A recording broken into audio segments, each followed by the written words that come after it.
Welcome. I'm Doug Morgan, and you're listening to Uncommon Sense, where we hunt for the truth in the topics you're not supposed to talk about, Christianity and politics.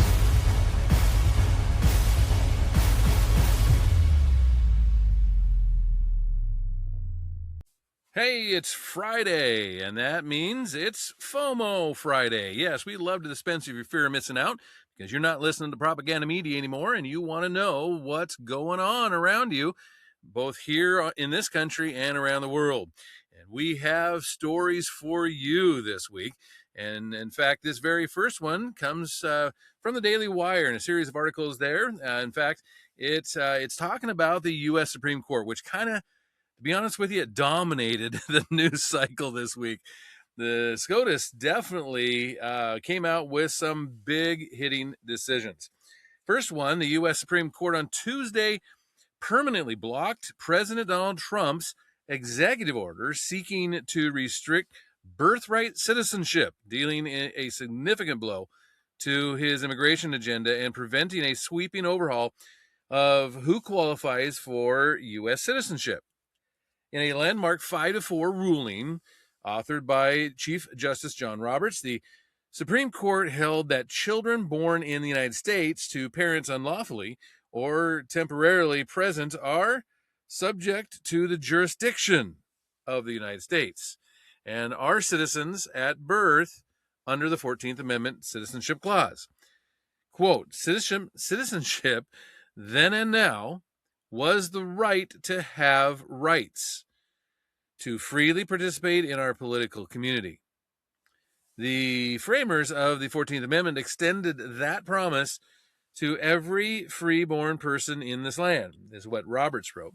Quote, we keep that promise today, unquote.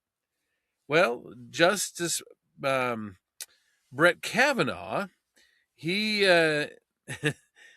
concurred in part and dissented in part. So it was a bit confusing, but he disagreed with the court's holding that Trump's executive order violated the 14th Amendment to the Constitution. Instead, he argued that the order violated other federal statutes, saying only Congress can enact new exemptions to birthright citizenship for children born to illegal immigrants. Now, Justice Clarence Thomas, Samuel Alito, and Neil Gorsuch, well, they dissented. Quote, the court has repurposed the 14th Amendment to protect its own set of preferred rights that the Reconstruction Congress never contemplated and that cannot find support in its text. That's what Thomas wrote. Pretty strong words. Today, the court, again, here's another quote. Today, the court does so again by recognizing a constitutional right to citizenship for the children of all foreign birth tourists and illegal aliens. Well, Tuesday's ruling ends a dramatic legal saga and campaign promise that could have redefined who qualifies for U.S. citizenship ahead of the country's 250th anniversary. And on this first day back in office, his first day back, President Trump signed the long-promised order, which faced immediate legal challenges and was never implemented. Now, the White House has argued that children born to illegal immigrants or to parents with temporary legal status, such as tourists or foreign students, things like this, are not subject to the jurisdiction of the United States and not entitled to automatic citizenship. Quote, the United States of America cannot live with the shackles of birthright citizenship. It is not economically or otherwise sustainable, and no other country in the world of consequences does it, is what Trump said on his Truth Social. Those challenging Trump's order agreed that, subject to the jurisdiction thereof, sets up limited exemptions for children of foreign diplomats and babies born to enemies during an invasion, let's say. Ratified in 1868, 3 years after the end of the Civil War, the 14th Amendment was adopted in part to guarantee citizenship for formerly enslaved people and their descendants. And during oral arguments in April, which Trump attended actually, the three liberal justices quickly signaled their opposition to the executive order, and Chief Justice John Roberts, along with conservative Justice Brett Kavanaugh and Amy Coney Barrett, expressed some skepticism about the administration's historical arguments. Roberts expressed confusion about some of the Trump administration's arguments, telling the Solicitor General John Saucer that he was relying on very quirky exemptions to birthright citizenship. The Chief Justice also punched back on Saucer after raising the issue of birth tourism, arguing it's a new world where 8 billion people are a plane ride away from having a child who's a U.S. citizen. Okay. Quote, well, it's a new world. It's the same Constitution, the Chief Justice replied. Well, last week, White House Deputy Chief of Staff Stephen Miller previewed the potential consequences of continuing birthright citizenship. Quote, if this country doesn't, one way or another, end birthright citizenship, this country doesn't have a future, said Miller. Citizenship has to be sacred and precious. And as we stand here on the 250th anniversary of America's founding, the idea that we wouldn't have in this country respect and sanctity for citizenship for the voting franchise is such an insult to generations of Americans who spilled their blood for our freedom, he added. Well, as I alluded to earlier, Justice Clarence Thomas was not happy with the ruling decision on this. Justice Clarence Thomas torched the Supreme Court's ruling on Tuesday that birthright citizenship should apply to the children of illegal immigrants and people living temporarily in the United States. Thomas said that he did not believe the decision would hold up to the test of time and argued that it devalued American citizenship. The case revolved around that executive order issued by Trump, which argued that the 14th Amendment does not confer citizenship on children of illegal immigrants or those temporarily in the United States. Quote, the court today takes the extraordinary step of holding factually unconstitutional, the president's order excluding from citizenship the children of foreign temporary visitors and illegal aliens. This is what Thomas wrote in his dissent. He said, in doing so, the court adds to the sad history of the 14th Amendment, which was designed and understood to secure equal rights for the freed blacks, but has instead been repurposed for political projects that the Reconstitution Congress did not support. Now, Thomas argued that the 14th Amendment was designed to apply to freed slaves and their children who owed no allegiance to foreign countries. In fact, saying, quote, the same could not be said for the children of foreign temporary visitors. Foreign temporary visitors were attached to their home country, lacked similar bonds to this country, and would not be called upon in time of war. Americans, consistent with their settler ethos, believed that citizens were the people who called a place home, is what he said.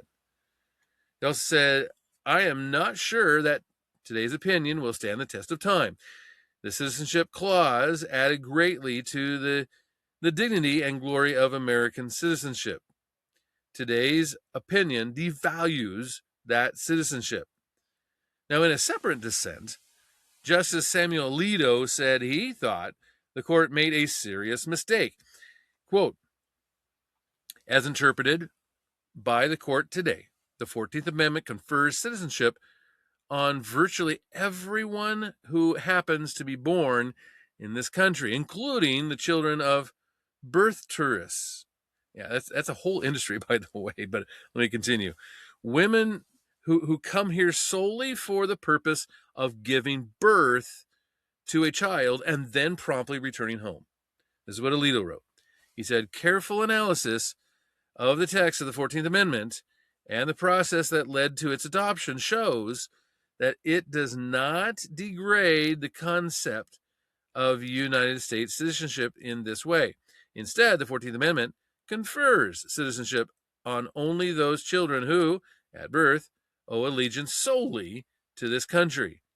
Now, Alito added that the court's ruling would keep a key incentive for illegal immigration in place, saying the court's interpretation preserves a powerful incentive to enter or remain in this country illegally.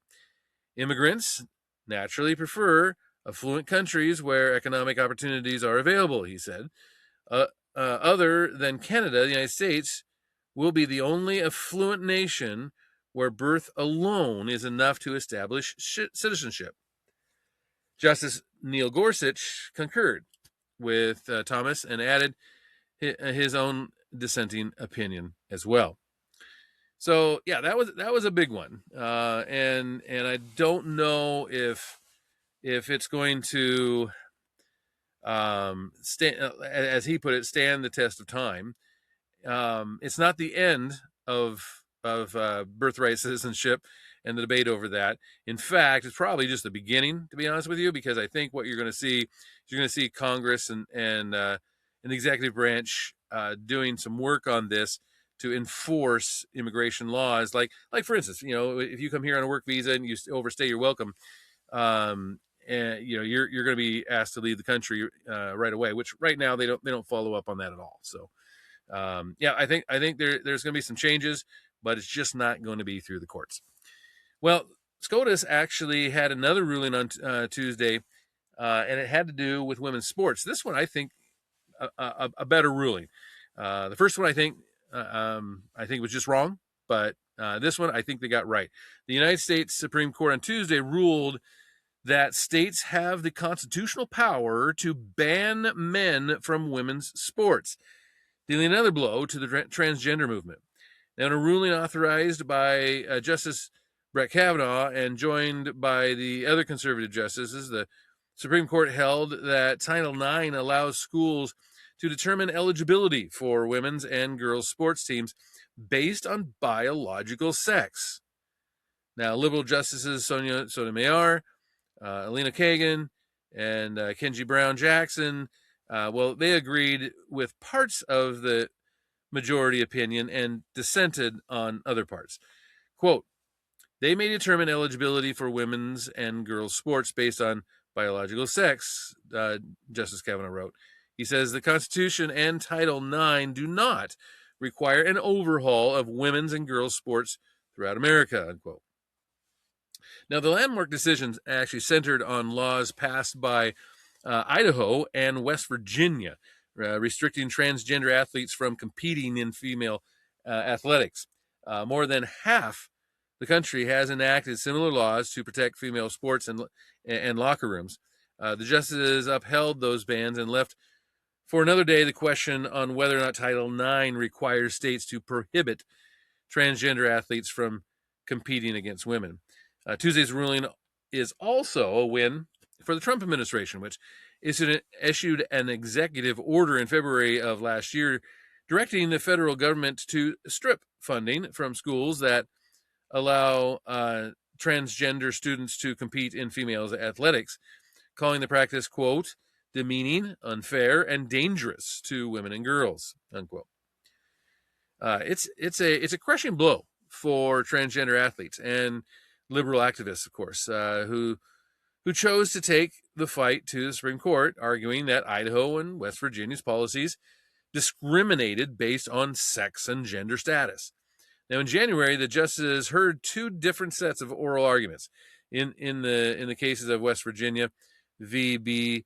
BPJ and Little versus Heckox.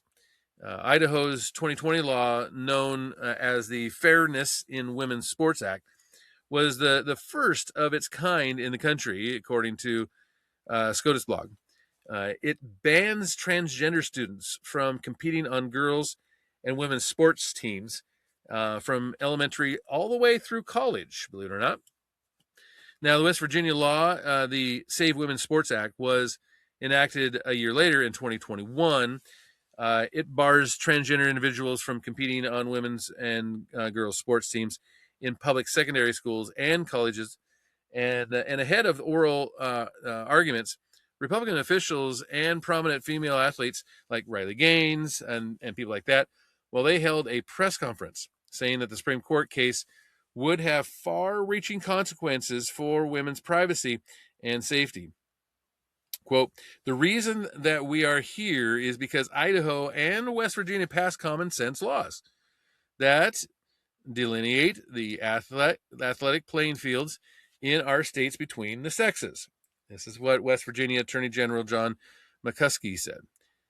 Gaines, the University of Kentucky swimmer who rose to national prominence, you remember, for speaking out after being forced to compete against male University of Pennsylvania swimmer Leah Thomas, said that she was pissed off, as she put it, that the country had reached the point where it was even a debate whether women can have their own sports teams. Quote, I'm pissed off that we've reached a point where we seemingly have an entire political party who has diminished and erased our rights as women. That's exactly what this is. Don't let them frame it any other way, Gaines said. Now, the Supreme Court's ruling stops short of requiring states to separate the sports teams by sex. It just simply allows them to do so. Quote, we are fighting for the bare minimum here, Gaines said. We can allow ourselves to be vulnerable in an intimate area of undressing, such as a locker room, without having to fear a man walking into the space.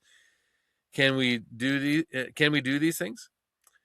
So yeah, I mean, obviously that was a good decision on the part of SCOTUS. I think that it could have maybe gone farther. We'll see if they continue to work on that. But again, a good decision. Now, another decision came down on Monday. Supreme Court on Monday allowed states to count mail-in ballots received after Election Day, rejecting a lawsuit brought by the Republican National Committee that would have upended voting rules in more than a dozen states ahead of the November midterm election. In a 5-4 ruling authored by Justice Amy Coney Barrett, the High Court held that nothing in the federal election day statutes prohibits states from counting late arriving mail-in ballots. Quote, the election day statutes say nothing about ballot receipt, and we cannot add to the words Congress chose, is what Barrett wrote in her opinion. Chief Justice John Roberts also joined the court's liberal wing to form a majority. Quote, this is not a case about the Constitution. We do not consider the scope of Congress's authority to regulate federal elections, is what Barrett said. She added this sole question before us is whether counting ballots postmarked by Election Day but received up to 5 days later violates the federal election day statutes. Now, it's a stinging defeat, actually, for election security advocates, including President Donald Trump, who has long criticized the practice. On Truth Social, Trump called the ruling a tremendous loss and renewed calls for Republicans to pass the Save America Act. I couldn't agree with him more. Quote, if we want fair and secure elections, Election Day should mean exactly what it says, which is why this decision makes it even more imperative that Congress pass the Save America Act. This is what RNC Chairman Joe Rutgers said in a statement to the Daily Wire, saying Democrats are inviting chaos at the ballot box by allowing elections to drag on for days and weeks after voters cast their ballots. Republicans are not going to be deterred by this decision, and the RNC will keep fighting to have elections end on election day as Americans want. Now, mail-in ballots have become a key target for conservatives following California's recent primary, where leftist Los Angeles City Council member Rahman advanced to the November mayoral election after nearly a week of counting late arriving ballots, locking Republican Spencer Pratt out of the race. The Supreme Court case centered on a challenge to a Mississippi law that allowed a grace period for mail-in ballots. Justice Clarence Thomas, Samuel Alito, Neil Gorsuch, and Brett Kavanaugh dissented on this one, saying, quote, "It opens up and fails to resolve a host of questions for state election officials and courts," Alito wrote in his scathing dissent, saying, "and it creates a serious risk of further undermining public confidence in our elections and our system of self-government." Now, before the case reached the Supreme Court, the Mississippi Republican Party and the Republican National Committee, the RNC, sued the state, arguing that its law violated federal statutes enacted by Congress in 1845, establishing the Tuesday after the first Monday in November as Election Day. In 1872, Congress extended that requirement to congressional elections as well, according to the SCOTUS blog. And the Fifth Circuit Court of Appeals ruled against Mississippi, saying the federal law preempted state law and required all ballots to be received by Election Day. Trying to overturn the Fifth Circuit, Mississippi Secretary of State Michael Watson asked the Supreme Court to weigh in, and Watson argued to the court that the Fifth Circuit's decision defies statutory text, conflicts with the court's precedent, and, if left to stand, will have disabling nationwide ramifications. Now, he said that as long as the ballots had been filled out by Election Day, they should be counted. 19th mostly blue states and the District of Columbia are supporting Mississippi in its effort to reverse the lower court's decision. The RNC disagreed, noting that accepting ballots after Election Day could delay election results for weeks. I mean, it could, really. Quote, "Many states can't conclude their elections for weeks after Election Day because they're still receiving ballots from voters. Weeks after the day for the election has come and gone. And the elections in those states continue," is what they wrote in the brief. In executive orders, President Trump has called for an end to mail-in voting, alleging the practice opens the door for election fraud. Yeah, I mean, obviously it does. There are obviously states that only have mail-in ballots. They're almost entirely blue states, by the way. But yeah, I mean, it's definitely ripe for fraud. In fact, even President Jimmy Carter, even said that he was against vote by mail because of that fact that it was so easily tampered with. Well, that kind of concludes our SCOTUS talk. But there was a couple of things that I wanted to bring to your attention that happened this week as well. So not everything had to do with the Supreme Court this week, but in fact, there was some action going on down in Texas.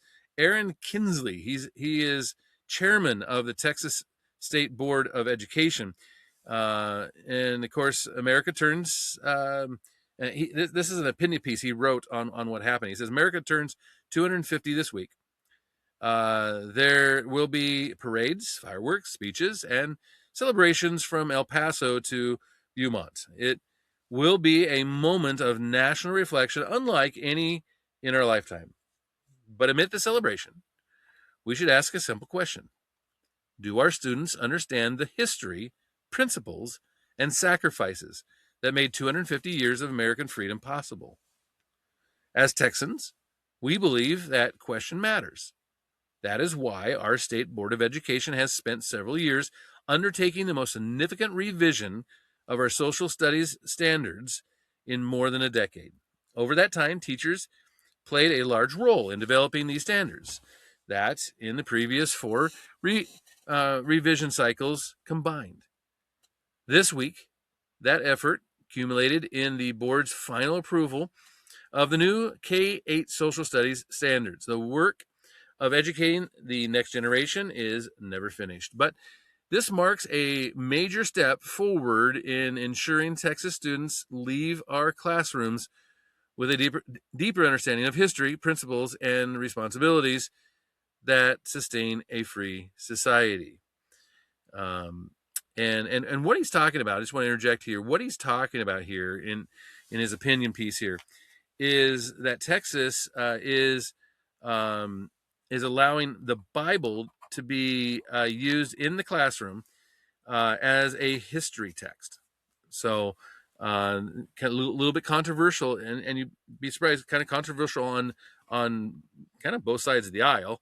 But anyway, he continues on. He says the timing is not accidental. The state's curriculum review cycle placed this revision squarely in 2026, the year America commemorates 250 years of the most successful experiment in self-government the world has ever known.